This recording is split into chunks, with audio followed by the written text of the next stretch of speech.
The crimson dawn bled through the shattered windows of the abandoned shopping mall, casting long shadows across makeshift barricades constructed from overturned cars and welded steel plates.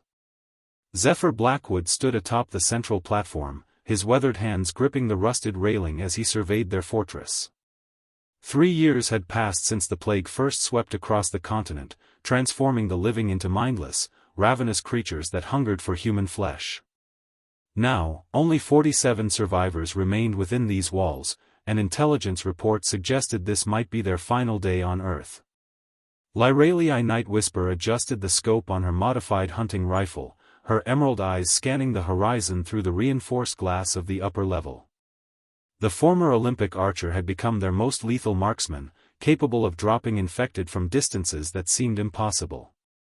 Her raven-black hair was pulled back in a tight braid, adorned with small metal trinkets she'd collected from fallen enemies. Each piece told a story of survival, of lives saved by her precision. Below, Thaddeus Copperfield worked frantically at his electronic station, surrounded by a maze of salvaged computer parts and jury-rigged communication devices. The brilliant engineer had managed to maintain contact with 3 other survivor settlements across the wasteland, but those transmissions had gone silent over the past week. His fingers flew across a makeshift keyboard as he attempted one final broadcast, hoping against hope that someone, somewhere, might still be listening. Dr. Serafina Goldenheart knelt beside a wounded survivor in the medical bay, her gentle hands working to clean and bandage a deep gash across the man's shoulder. She had been a renowned surgeon before the outbreak, and her skills had kept more people alive than any weapon in their arsenal. Her silver hair caught the morning light as she worked, and despite the horrors she'd witnessed, her blue eyes still held traces of the compassion that had driven her to medicine. Cale Stormridge paced the eastern wall, his tactical mind calculating angles of attack and defensive positions. The former Special Forces operative had seen combat in 3 different wars, but nothing had prepared him for the relentless tide of undead that seemed to multiply with each passing month. His scarred face bore witness to close encounters with the infected, and his tactical expertise had kept their group alive through countless sieges. Undine Mistwalker emerged from the shadows of the lower level, her report grimmer than anyone had hoped.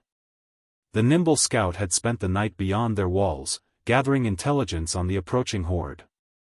Her ability to move silently through infected territory had made her invaluable, but the fear in her violet eyes suggested that even her supernatural stealth might not be enough for what was coming.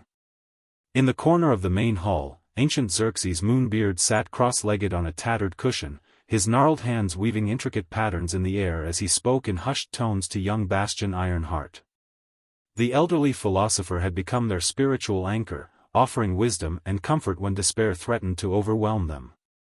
Bastion, barely 19 and one of the few survivors born after the outbreak, listened intently to every word, his youthful face marked by a maturity that no teenager should possess.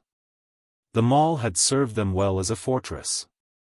Its multiple levels provided excellent sight lines, while the numerous entry points had been systematically sealed or fortified.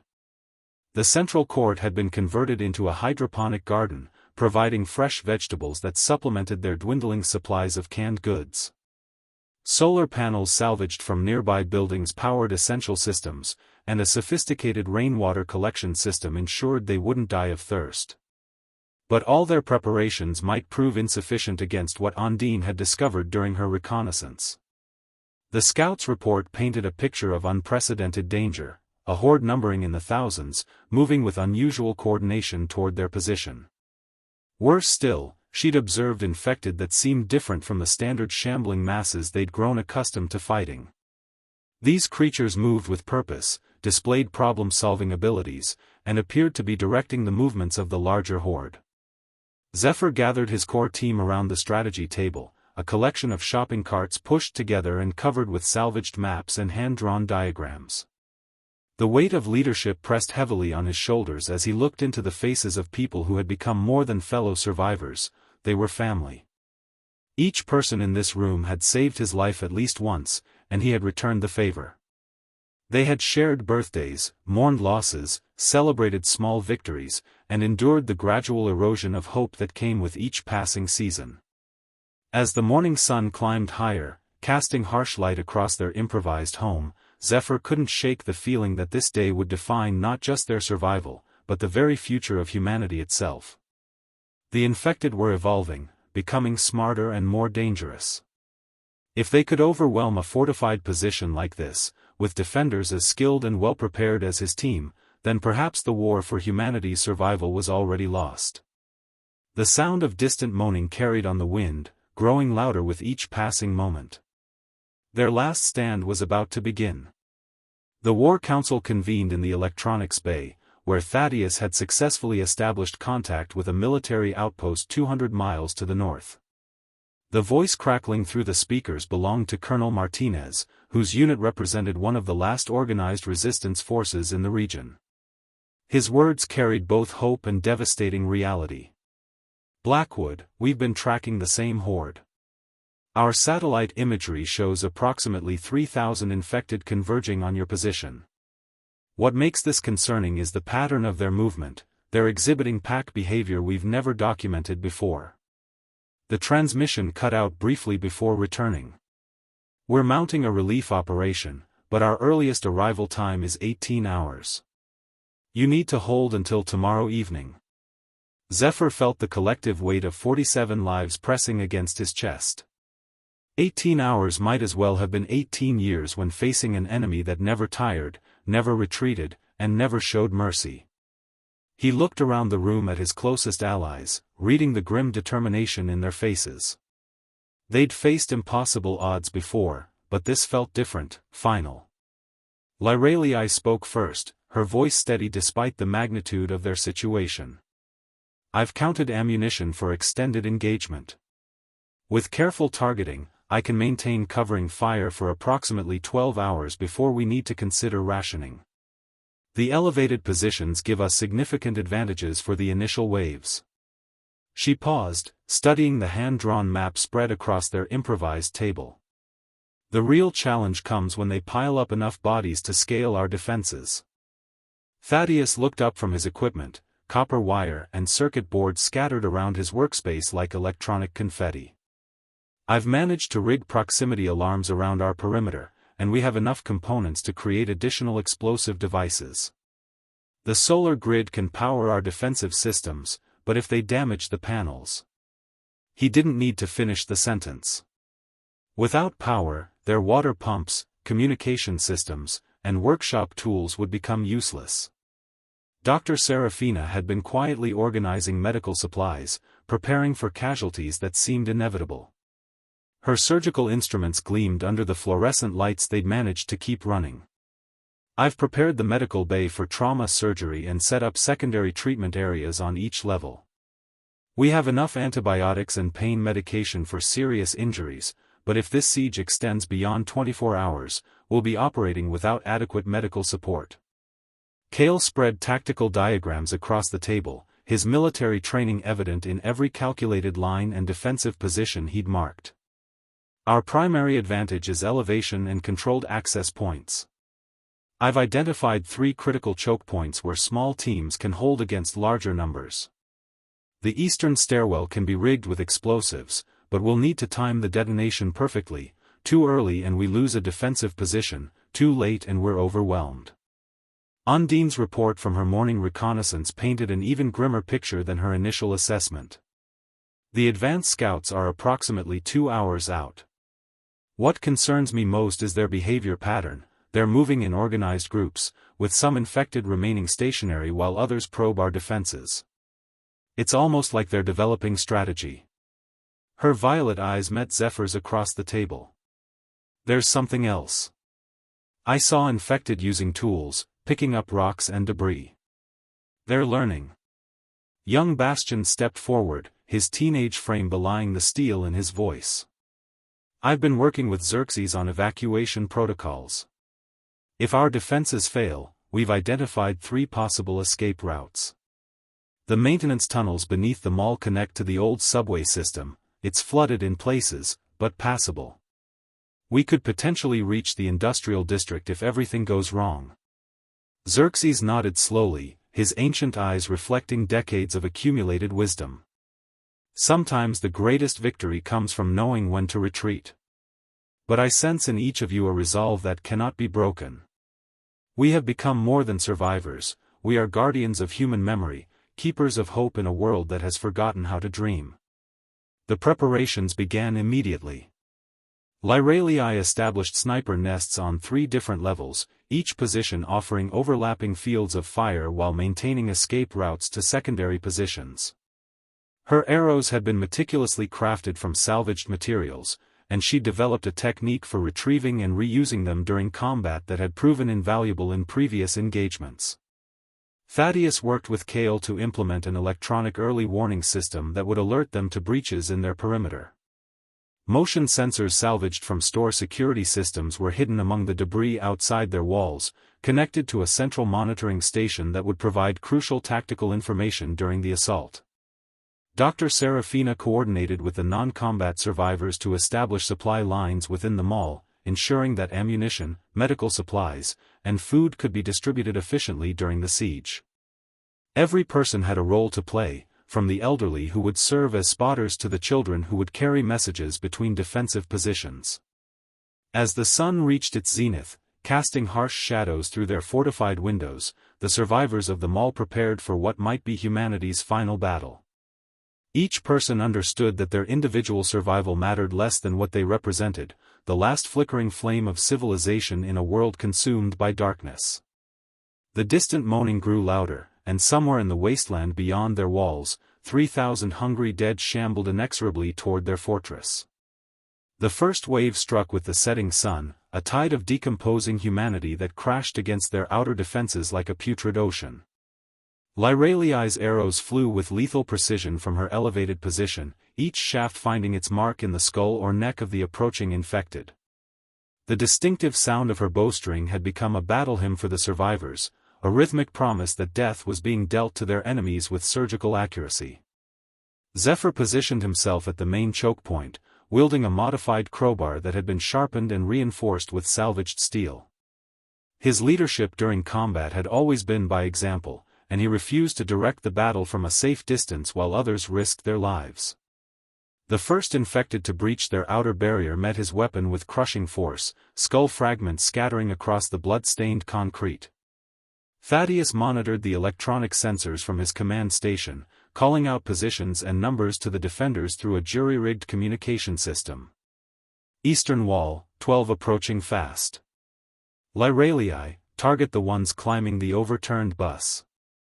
His voice remained steady despite the chaos erupting around them, his technical expertise providing the tactical information that kept their defense coordinated. The infected demonstrated behavior that chilled the survivors to their core. Instead of the mindless charging they'd grown accustomed to, these creatures moved in coordinated groups.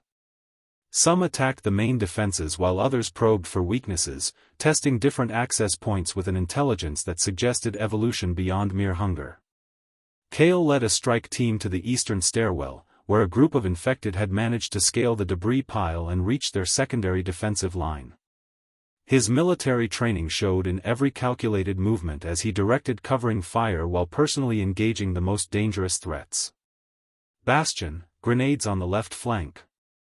Undine, we need that passage cleared now.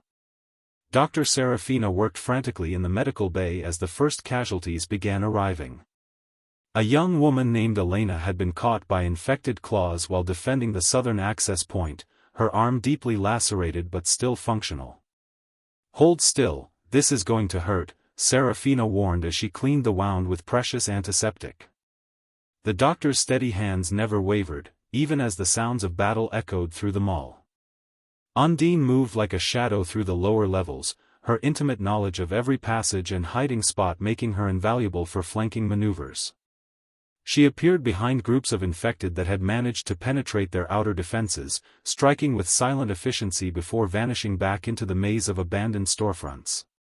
Xerxes and the noncombatants maintained supply lines, carrying ammunition and medical supplies to the defenders while keeping watch for any breaches that might threaten their sanctuary. The elderly philosopher's calm presence provided stability to younger survivors who struggled with the psychological trauma of endless combat. As night fell, the true horror of their situation became apparent. The infected possessed night vision superior to humans, and their numbers seemed inexhaustible. For every creature they killed, 2 more appeared from the darkness beyond their perimeter. Makeshift torches and battery-powered lights created islands of visibility in an ocean of grasping shadows. Lyralii found herself running low on arrows faster than anticipated. The sheer number of targets forced her to take shots that would have been unnecessary against smaller groups. Zephyr, I need to recover ammunition from the courtyard. Cover me for 30 seconds. She rappelled down improvised ropes, gathering arrows from fallen infected while Bastion provided covering fire from above. The eastern stairwell explosives were triggered when a massive surge of infected threatened to overwhelm Kale's position. The detonation collapsed part of the ceiling, creating an impassable barrier but also eliminating one of their planned escape routes. The tactical victory came at the cost of strategic flexibility, a trade-off that might prove fatal if they needed to evacuate. Thaddeus reported disturbing intelligence from his sensor network. They're learning our patterns. Groups that were repelled from the south wall are now avoiding that approach entirely. They're adapting their tactics based on our defensive responses. His technical analysis confirmed what the defenders suspected: they were fighting an enemy that grew smarter with each engagement. The infected demonstrated tool use that exceeded anything previously documented. Some creatures picked up debris and hurled it at defenders, while others used fallen bodies as stepping stones to reach higher positions. Most disturbing of all, certain infected seemed to be directing the actions of others, pointing toward weak spots and coordinating group attacks. Dr. Seraphina's medical bay became a refuge of humanity amidst the violence. Wounded defenders received treatment while sharing crucial intelligence about infected behavior patterns. Elena reported that some creatures had attempted to bite through her protective gear rather than slashing with claws, suggesting they understood the importance of infection transmission. As midnight approached, the survivors had successfully repelled the first major assault, but their ammunition reserves were significantly depleted and they'd lost 2 defensive positions. The infected casualties numbered in the hundreds, yet the distant moaning suggested thousands more remained in the darkness beyond their walls. Zephyr gathered his core team for a brief tactical assessment. Blood splattered their clothing and exhaustion marked their faces, but their resolve remained unbroken. They'd proven they could fight these evolved infected, but the question remained whether they could maintain their defense for another 17 hours until military reinforcement arrived. The night was young, and the dead were patient. Dawn brought a temporary reprieve, as the infected retreated beyond visual range but maintained their presence in the surrounding area. Zephyr used this breathing space to assess their situation with brutal honesty. They'd lost Marcus Ironfield and Sarah Lightbringer during the night assault, 2 experienced fighters whose deaths created gaps in their defensive coverage that would be difficult to fill. Lyralii inventoried her remaining ammunition with methodical precision. 43 arrows left, plus whatever I can recover from the courtyard. I've been reusing shafts when possible, but the metal tips are wearing down faster than expected. She paused, studying the blood-stained projectiles she'd retrieved. The infected skulls are getting harder to penetrate. Either they're decomposing differently, or we're facing a new subspecies entirely. Thaddeus had spent the quiet hours analyzing behavioral patterns captured by his sensor network. His findings challenged everything they thought they knew about infected psychology. The retreat wasn't random. They pulled back in organized groups, leaving sentries positioned around our perimeter. I'm tracking at least 50 individual heat signatures maintaining surveillance on our position. He pointed to his makeshift radar screen. They're studying us the same way we're studying them. Dr. Seraphina's medical report painted a concerning picture of their human resources. 3 severe injuries requiring constant monitoring, 7 moderate wounds that limit combat effectiveness, and everyone showing signs of exhaustion and stress. We can maintain combat readiness for perhaps 10 more hours before fatigue becomes a critical factor. She'd used a significant portion of their medical supplies during the night, and replacement materials were non-existent. Kale's tactical assessment revealed both strengths and vulnerabilities in their defensive strategy. We've successfully channeled their attacks into predetermined kill zones, but each defensive position we lose narrows our options. The eastern stairwell collapse was necessary, but it's forced us to concentrate defenders in areas that become targets for their coordinated assaults. His scarred face showed the strain of command decisions that carried life-or-death consequences. Undine's reconnaissance of the lower levels had uncovered something that changed their understanding of the mall's layout entirely. Hidden behind a collapsed wall in the old department store basement, she discovered a maintenance tunnel that connected to the city's abandoned subway system. It's partially flooded, but passable. More importantly, it exits nearly 2 miles from here, beyond their surveillance perimeter. Young Bastion had been working with Xerxes to document everything they'd learned about the evolved infected, creating a record that might prove valuable to other survivor settlements. If we don't survive this, someone needs to know what we've discovered. These creatures aren't just hungry, they're intelligent, organized, and they're learning from every encounter with humans. Xerxes spoke with the weight of someone who'd witnessed the rise and fall of civilizations. We face an enemy that represents humanity's shadow, what we might become when stripped of compassion, wisdom, and hope. Yet in fighting them, we prove that those qualities still exist. Whether we live or die, we demonstrate that human spirit cannot be consumed by darkness. The morning hours were spent reinforcing weakened positions and redistributing ammunition to maximize their defensive capabilities. Lyralii established a mobile fighting position that would allow her to relocate quickly between sniper nests, while Kale organized the remaining fighters into overlapping teams that could provide mutual support.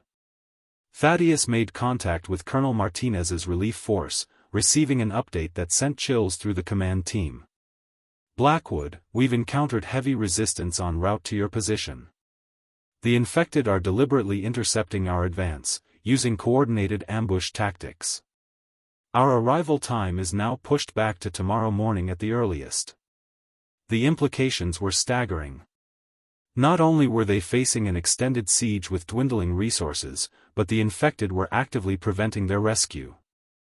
This level of strategic thinking suggested intelligence that exceeded anything in their previous experience with the creatures. Dr. Serafina used the lull to implement psychological support protocols for the defenders. Combat stress was accumulating rapidly, and she recognized signs of breakdown in several survivors. Fear is our greatest enemy right now. Not fear of death, but fear that our fight is meaningless. We need to remember that every hour we hold this position is another hour for other survivors to reach safety. The infected remained visible in the distance, no longer bothering to hide their presence. Through binoculars, the defenders could observe creatures that behaved unlike anything in their previous encounters. Some appeared to be communicating through gestures, while others arranged debris in patterns that suggested primitive toolmaking or symbolic thinking. As afternoon shadows lengthened across their fortress, intelligence reports from Undine painted an increasingly dire picture. The infected were constructing crude siege equipment from salvaged materials, ladders fashioned from twisted metal, battering rams created from engine blocks, and what appeared to be catapults designed to hurl projectiles over their defensive walls. Zephyr called his core team together for what might be their final strategic planning session. We have perhaps 6 hours before they attack again, and this time they'll come with tools and tactics specifically designed to overcome our defenses. We need to decide whether we fight to the last person or attempt evacuation through the tunnel system. The weight of that decision pressed heavily on everyone present. To fight meant almost certain death but a chance to inflict maximum damage on the infected horde. To flee meant survival was possible but abandoning their fortress and everything they'd built together. Lyralii spoke first, her voice steady with resolve. I can provide covering fire for an evacuation, but someone needs to stay behind to operate the explosive charges that will collapse the tunnel entrance. Otherwise, they'll follow us through the subway system. The reality settled over them like a burial shroud. Their last stand had become a choice between extinction and sacrifice. The second assault began at dusk with an artillery barrage that shattered their conception of infected capabilities. Crude catapults hurled chunks of concrete and twisted metal over their defensive walls, forcing defenders to take cover and disrupting their coordinated response. The creatures had learned from observing human siege tactics, adapting ancient warfare principles to their supernatural strengths. Zephyr fought his way through debris that had been his command post moments earlier, blood streaming from a gash across his forehead where flying concrete had found its mark. The infected were attacking simultaneously from 3 directions, their assault coordinated with a precision that spoke of genuine military intelligence rather than mere predatory instinct. Lyraliai's elevated position came under direct assault as infected scaled improvised ladders constructed from shopping carts and steel shelving. Her arrows flew with mechanical precision, each shot dropping an attacker, but for every creature she killed, 2 more climbed over the bodies to continue their advance. "They're using their own dead as siege equipment," she called out, her voice strained with exhaustion and disbelief. Thaddeus's sensor network registered breaches on all sides of their perimeter, the electronic warnings creating a cacophony of alerts that overwhelmed his ability to provide useful tactical information. Sparks flew from his jury-rigged equipment as infected projectiles damaged power lines and communication cables. "Primary sensors are down. I'm operating on backup systems only."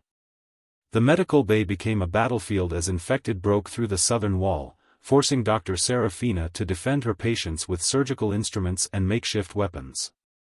Her years of surgical training translated into deadly precision as she wielded scalpels and bone saws against creatures that felt no pain.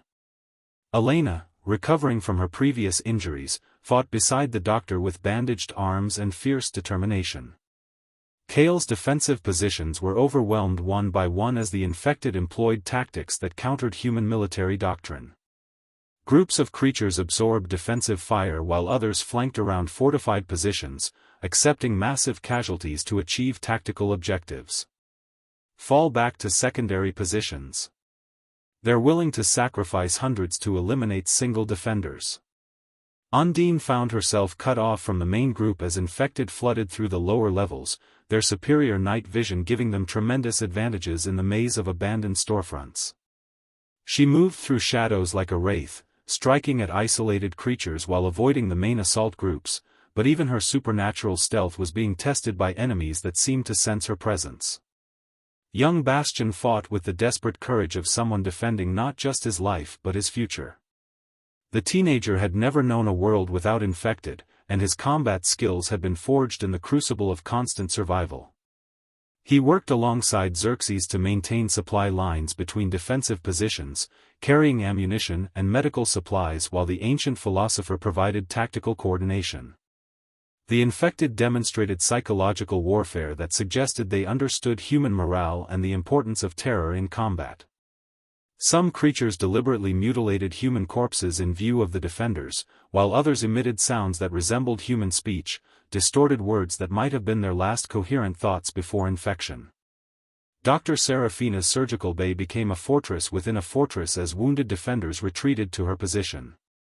She worked on critical injuries while directing the defense of her sector, her medical training providing insights into infected physiology that proved tactically valuable. Severe spinal trauma stops them completely. Target the neck junction between the skull and vertebrae. Lyraliai was forced to abandon her elevated sniper nest as infected reached the upper levels through coordinated climbing tactics. She fought a running battle through the mall's upper passages, using her intimate knowledge of every hiding spot and escape route while conserving her remaining arrows for the most critical threats. Her bow had become more than a weapon, it was an extension of her will to survive. The infected began using fire as a weapon, igniting debris and hurling flaming projectiles into defensive positions. The mall sprinkler system had been destroyed early in the assault, leaving the defenders vulnerable to flames that could trap them in burning sections of their fortress. Smoke filled the air, reducing visibility and making coordination nearly impossible. Thaddeus managed to restore partial communications as the assault reached its peak intensity.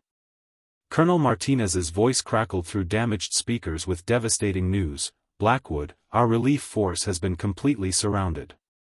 We're fighting for our own survival and cannot reach your position. You're on your own until further notice." The words hit the defenders like physical blows. Their hope of rescue had been the psychological anchor that kept them fighting against impossible odds. Now they faced the reality that no help was coming, that their fortress might become their tomb, and that humanity's last organized resistance was crumbling across multiple fronts. Zephyr made the decision that would define their final hours. Gathering his core team through emergency communications, he issued orders that carried the weight of finality: prepare for evacuation through the tunnel system. We'll set explosive charges to collapse the mall after we're clear. If we can't hold this position, we'll make sure they can't use it either. But as they fought their way toward the hidden tunnel entrance, it became clear that the infected had anticipated their escape route. Creatures were already emerging from the basement levels, having somehow discovered and infiltrated the very passage that was supposed to be their salvation. They were trapped in a fortress that had become a trap, facing an enemy that had learned to think like humans while retaining the relentless hunger of the undead. The tunnel entrance had become a battleground where human ingenuity clashed against supernatural determination. Infected poured from the flooded passage like a putrid river, their waterlogged forms moving with disturbing coordination through the partially submerged basement levels. Zephyr realized with growing horror that these creatures had not simply discovered their escape route, they had deliberately infiltrated it, cutting off retreat before launching their main assault. Kale established a defensive perimeter around the tunnel mouth, his remaining ammunition precious beyond measure as infected emerged from the darkness in endless waves. They've been down there for hours, maybe days. This was planned. His voice carried the bitter recognition of a strategic mind that had been outmaneuvered by an enemy he'd underestimated. Lyralii positioned herself on the basement stairs, using elevation to maximize the effectiveness of her dwindling arrow supply. Each shot had to count, and she targeted infected that seemed to be directing the movements of others. There are leaders among them, take out the ones that aren't attacking directly. Her observation proved crucial as the coordinated assault began to fragment when specific creatures were eliminated. Dr. Serafina worked desperately to establish a field hospital in the basement's dry section, treating defenders who'd been wounded while fighting on multiple fronts. Her medical supplies were nearly exhausted, and she'd resorted to using clothing and improvised materials for bandages. I need someone to help me move the critical patients. We can't abandon them. Thaddeus attempted to restore power to the basement levels while maintaining his sensor network, but infected had systematically damaged electrical systems throughout the mall. His technical expertise was reduced to improvised solutions as civilization's technology crumbled around them. I can give you lights for maybe 20 minutes, but after that we're fighting in the dark. The infected demonstrated tactical innovations that defied everything the survivors thought they knew about zombie behavior. Some creatures used their waterlogged bodies as shields, absorbing bullets and arrows while protecting more agile infected behind them. Others had learned to play dead, lying motionless until defenders approached before launching surprise attacks. Undine found herself fighting a running battle through flooded passages as she attempted to locate alternative escape routes. The water was contaminated with decomposing infected remains, and every step risked exposure to diseases that might prove as deadly as direct infection. The maintenance shafts are compromised. They've learned to use the tunnel system better than we have. Young Bastion fought alongside Xerxes in a desperate attempt to reach the upper levels where explosive charges had been prepared as a final defensive measure. The teenager's energy was flagging after hours of continuous combat, but his determination remained unbroken. If we can't escape, we can still make sure our deaths mean something. Xerxes moved with surprising agility for his advanced age, his philosophical calm serving as an anchor for younger defenders who struggled with the psychological pressure of their deteriorating situation. Death is not defeat if we choose the manner of our ending. We can die as humans rather than becoming monsters. The infected began exhibiting behaviors that suggested they understood human emotional responses and deliberately targeted psychological vulnerabilities. Creatures that had once been children made sounds resembling crying, while others that retained fragments of clothing attempted to trigger recognition and hesitation in defenders. Dr. Serafina made the devastating decision to implement triage protocols, focusing her limited medical resources on defenders who could return to combat while providing comfort care to those beyond saving. The choice violated every instinct she'd developed as a healer, but survival demanded impossible decisions. Lyraliai's arrow supply reached critical depletion as the basement battle intensified. She began retrieving shafts from fallen infected, cleaning and reusing them despite the contamination risk.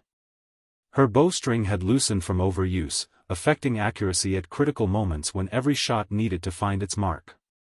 Thaddeus managed to establish communication with other survivor settlements, broadcasting their tactical discoveries about infected evolution and coordination. If anyone is listening, the infected are developing intelligence and military tactics. They're not just hunters anymore, they're strategists. His transmission might save other communities even if his own was doomed. The tunnel system revealed its true horror as bodies of previously unknown survivors were discovered in the flooded sections. The infected had been using this passage for days, systematically eliminating any humans they encountered while learning about the mall's defensive layout. Their assault had been preceded by extensive reconnaissance. Kale's military experience provided crucial insights into infected tactical development. They're demonstrating combined arms tactics, ranged attacks, close assault, infiltration, and siege warfare. Whoever or whatever is directing them has studied human military doctrine. The implications were staggering, an enemy that combined supernatural abilities with human strategic thinking. As the basement defenses crumbled and infected reached the main levels of the mall, Zephyr faced the most difficult decision of his leadership. The explosive charges planted throughout their fortress could eliminate hundreds of infected, but triggering them would require someone to remain behind while others attempted escape through whatever passages remained uncompromised. The survivors had 47 people when the siege began. Now, as night reached its deepest point, fewer than 20 remained capable of fighting. Their ammunition was nearly exhausted, medical supplies were gone, and their fortress was becoming their tomb. But in the darkness, surrounded by enemies that had once been human, the last defenders of humanity prepared to make their final choice between surrender and sacrifice. The upper levels of the mall had become a labyrinth of desperate last stands as the remaining defenders fought from room to room, their coordinated defense fragmenting into isolated pockets of resistance. Zephyr found himself separated from his core team, fighting alongside 3 young survivors in what had once been a clothing store, using mannequins and clothing racks as improvised weapons against infected that pressed through shattered windows. Lyraliai made her final stand in the old bookstore, surrounded by the knowledge of a dead civilization as she fired her last arrows into creatures that had once read these same volumes. Her bow finally snapped under stress, the wooden frame splitting with a sound like breaking bones. She drew the machete from her belt, accepting that her remaining moments would be measured in sword strokes rather than arrow flights. Dr. Serafina worked frantically in her collapsing medical bay as Elena helped her destroy sensitive equipment and medical records that could not be allowed to fall into infected hands. If they're truly intelligent, we can't let them learn about human anatomy and medical procedures, she explained, smashing vials of precious antibiotics rather than risk them being analyzed by evolved infected. Thaddeus broadcasted continuously from his failing electronic station, transmitting everything they'd learned about infected evolution to any surviving settlements within range. His equipment sparked and smoked as infected projectiles damaged power systems, but he maintained transmission until the last possible moment. This is Copper Station broadcasting human intelligence data. The infected demonstrate strategic thinking, tool use, and coordinated tactics. Adapt your defenses accordingly. Kale led a desperate fighting retreat through the mall's central court, carrying wounded survivors while fending off infected that attacked from multiple levels simultaneously. His tactical mind continued analyzing enemy behavior even as their situation became hopeless. They're herding us toward specific locations. This isn't random assault, they want us alive for some purpose. The infected had indeed changed their tactics during the final assault, attempting to capture rather than kill the remaining defenders. Some creatures used crude restraints fashioned from clothing and debris, while others demonstrated remarkable self-control in avoiding fatal attacks. The implications were terrifying. They wanted to study living humans or perhaps add them to their ranks through controlled infection. Undine fought a shadow war through the mall's maintenance areas, using her knowledge of hidden passages to strike at infected leaders before vanishing back into the building's forgotten spaces. She'd observed the hierarchy that existed among the creatures. Certain infected directed others through gestures and sounds, suggesting a command structure that paralleled human military organization.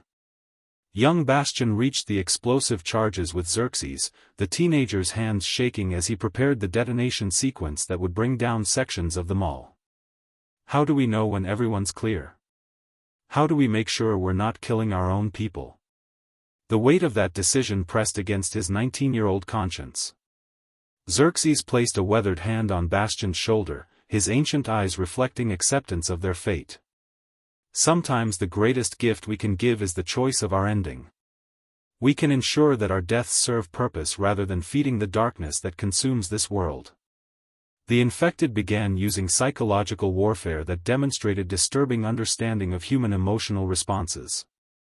Creatures that retained fragments of their former identities called out names and phrases that could belong to survivors' lost loved ones, attempting to create hesitation and emotional confusion during combat. Dr. Serafina made her final transmission to Colonel Martinez's forces, providing detailed medical intelligence about infected physiology and potential vulnerabilities. The nervous system remains partially functional even after apparent death. Electrical shock treatments might prove effective in combat situations. Target the brain stem for complete motor function disruption. Lyraliai's machete work became a desperate dance of survival as infected overwhelmed her position in waves. Her archer's precision translated to blade work, each strike finding vital points with surgical accuracy. But human endurance had limits, and even supernatural determination could not overcome the mathematics of 20 creatures attacking one exhausted defender. Thaddeus's final transmission carried coordinates for other survivor settlements and detailed technical specifications for defensive systems that had proven effective against evolved infected. His sacrifice ensured that their hard-won knowledge would survive even if they did not, potentially saving lives in distant communities they would never meet. The mall's structural integrity began failing as explosions echoed through the building. Bastion had triggered charges in abandoned sections, bringing down portions of their fortress to deny the infected easy access to the central areas. Each detonation bought precious minutes for surviving defenders but reduced their own escape options. Kale's retreat reached the central court where scattered survivors gathered for what might be their final moments together. Ammunition was exhausted, medical supplies were gone, and their fortress was collapsing around them. Yet in their faces, Zephyr saw not defeat but defiance, the unbreakable human spirit that refused to surrender even in the face of extinction. The infected pressed closer, their sounds creating a symphony of hunger and supernatural intelligence that promised transformation rather than death. Some creatures carried crude tools that suggested they intended to perform operations on captured humans, perhaps attempting to understand what made their prey so resourceful and difficult to eliminate. As dawn approached on their final day, the 13 remaining survivors faced a choice that would define not just their deaths but their humanity. They could surrender and potentially survive as something other than human, or they could ensure their destruction served to protect other communities from the evolved threat they discovered. Zephyr looked around at the faces of people who had become his family, seeing acceptance and love rather than fear. They had fought not just for survival but for the preservation of human dignity in a world gone mad. Their last stand was ending, but their legacy would survive in the intelligence they transmitted to distant allies. The final explosion shattered the dawn silence as Bastion triggered the last remaining charges, bringing down the central supports of their fortress home. 13 souls stood together in the collapsing mall's heart, their hands joined in a circle that represented 3 years of shared survival, loss, and unbreakable bonds forged in humanity's darkest hour. Zephyr felt the weight of leadership transform into something deeper as the building groaned and shifted around them. He was no longer responsible for keeping them alive, instead, he had helped them choose the manner of their ending. We've shown them that humans fight not just for life, but for meaning. That distinction will outlive us all. The infected pressed against the falling debris, their intelligent eyes reflecting frustration and something that might have been recognition. They had learned to strategize and coordinate, but they could not comprehend the human capacity for sacrifice that served purposes beyond individual survival. This final lesson would echo through their collective consciousness long after the mall became rubble. Dr. Serafina held Elena's hand as structural beams crashed around them, her medical mind noting with clinical detachment that their deaths would be swift and relatively painless. We've transmitted enough medical intelligence to help other communities. Our work continues even if we don't. Her voice carried the satisfaction of a healer who had served her calling until the very end. Lyraliai's empty quiver lay beside her broken bow, tangible symbols of her role as protector and guardian. She'd fired over 1,000 arrows during the siege, each one representing a moment of life preserved for her companions. I never missed when it mattered most, she said simply, her archer's pride intact even as the world collapsed.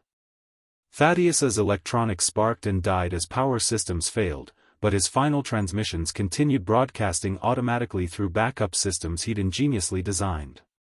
Data about infected evolution and tactical recommendations would reach other survivor settlements for hours after his death, a technical legacy that might save hundreds of lives. Kale stood at attention despite his wounds, his military bearing unchanged by their circumstances. We held the line when it mattered.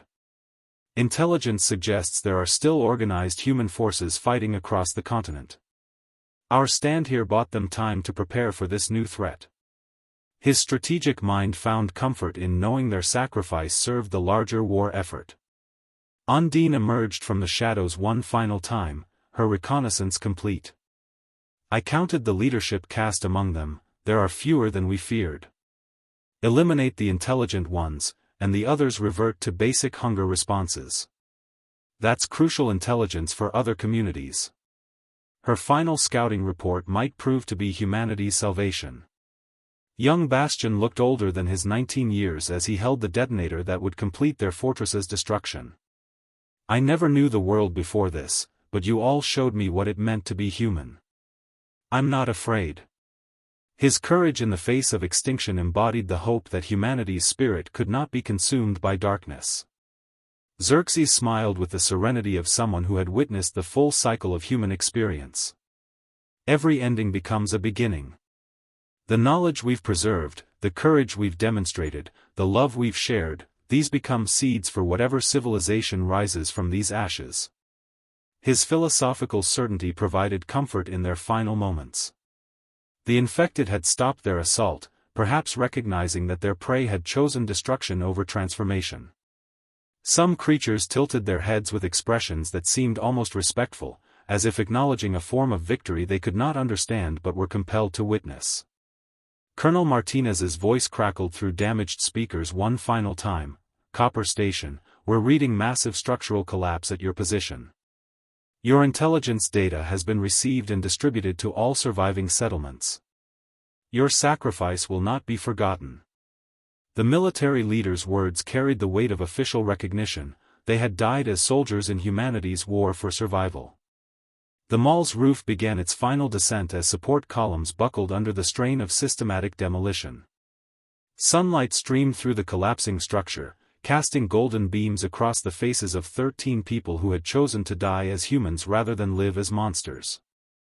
Elena whispered a prayer in a language she'd learned from her grandmother, words that connected their ending to the spiritual traditions that had sustained humanity through countless trials. Her voice joined with others as survivors spoke final thoughts in languages representing the diversity of human culture and experience. The infected watched from beyond the collapse zone as their most challenging prey ensured that death would deny them victory. Some creatures made sounds that might have been attempts at speech, perhaps recording this moment in whatever served as their collective memory. As consciousness faded and the physical world dissolved around them, the 13 defenders of humanity's last mall experienced a moment of perfect clarity. They had lived through the end of one world and witnessed the birth of another.